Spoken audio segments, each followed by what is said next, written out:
Assalamu alaikum rahmatullahi wa barakatuh. How have you been doing, guys? So I was scrolling through the internet and I came across a video of Richard Dawkins in which a person asked a question to him, and I'll quote that question so I don't mispronounce it. So he asked the question that two sisters who can't produce children and which are disabled and they are in love and they aren't harming anyone in the society. So the question is, apart from saying it's disgusting or weird and therefore wrong, can you give me one good reason why two people not harming anyone are in love shouldn't be together? So this was a question asked to Richard Dawkins, a celebrity atheist, about, it's a moral question about incest basically between two sibling sisters. And you can listen to his response here. I think you're absolutely right. I can see no reason at all why these two sisters shouldn't marry if they want. قال له ربه أسلم قال أسلمت لرب العالمين.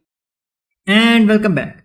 If you have a strong moral compass, you might be wondering what the hell was that Dawkins guy saying. Basically, he was saying that if those sisters aren't harming anyone in the society, it's absolutely perfectly okay for them to marry and have sexual relation. Basically, incest is okay in an atheistic paradigm. And to be fair to him, he was being consistent with atheism.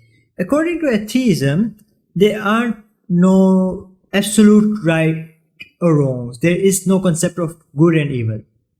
It's all just an illusion, a figment of our imagination, the consciousness and the moral aspects, according to atheism. And he was being inconsistent when he said that. But what problem does that entail for society where atheism is prevalent? I mean, that may as well be the case that atheism has never been prevalent in all the history of the humankind. So, from a religious perspective or from a theistic perspective, God defines morals.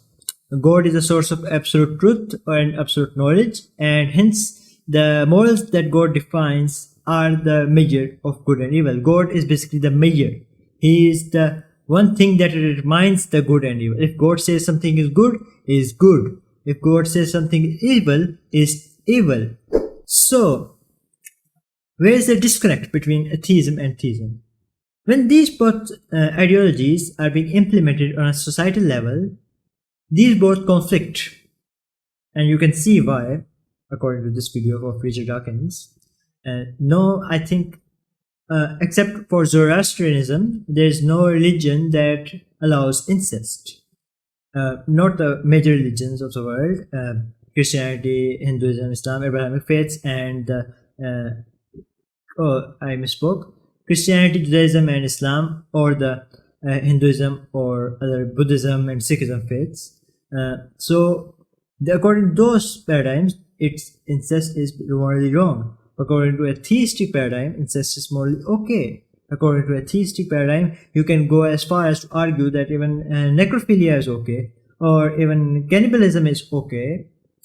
Richard Dawkins does say that as well. I can share the link of that video in the description below.